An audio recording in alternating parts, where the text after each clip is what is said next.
Here's your host, Giuseppe Grammatico, the franchise guide. Well, today we're going to be talking about, utilizing advisors or, not utilizing advisors and kind of the difference when thinking about starting a business. I think I'll kick this off. Obviously, you need to talk to trusted people about anything that you're thinking about doing when it comes to getting into a business. My advice, though, is to talk to people that are in that industry. So if you're thinking about getting into the technology industry, talk to a technology advisor. Thinking about getting into franchising, talk to a franchise advisor, not your neighbor. Not your, friend that tells you that, they don't think franchising makes sense because they, heard on TV that, X, Y, Z happened.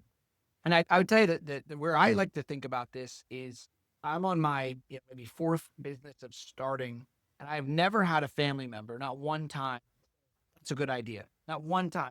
Anyone of all my business ever said, you should go for that. It's a good time. Never been the case. And I'll leave with, or I'll kind of end with, I was thinking about this, Sarah Blakely. She started Spanx. And she actually said that when she had the idea, she didn't tell anyone for a year. She built the idea because she knew that people, she told them they would start to bring her down. So she had to work on her own, get that momentum, get that confidence. What do you guys think about that? You actually did that to me. I had a business idea a long time ago. When we first started our consulting business, I was like, you know what I'm going to do? I was like, we just need to make a site where we sell FDDs and has like every single FDD on it. And then after we sold the business, I did it and it worked. Yeah, there you go. Don't listen to Dan. Don't listen to me.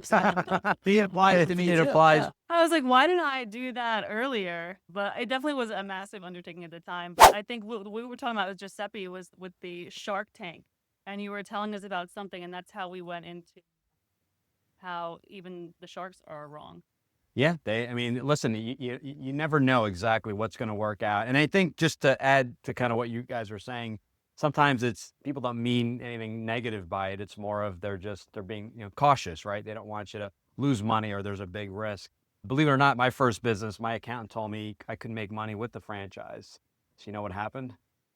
I made money with the franchise and I fired the accountant. So hopefully he's not listening. We're not going to name names, but so, they look at the numbers. They don't look at necessarily the big picture of the actual business itself. So yeah, I completely get it. But when you do ask for advice, you do have to be very cautious of who you're asking for.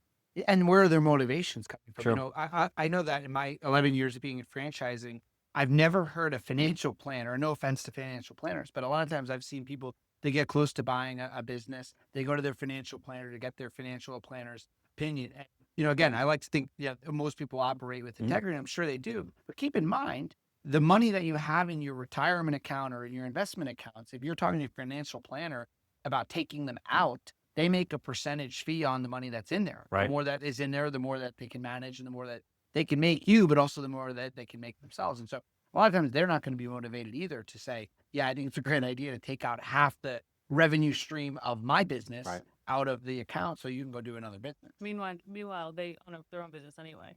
Right. Yeah. Even expert advisors can be wrong, like the Shark Tank investor's missing ring. So if external advice is tricky, what about the most important advisor, your spouse? How critical is their buy-in?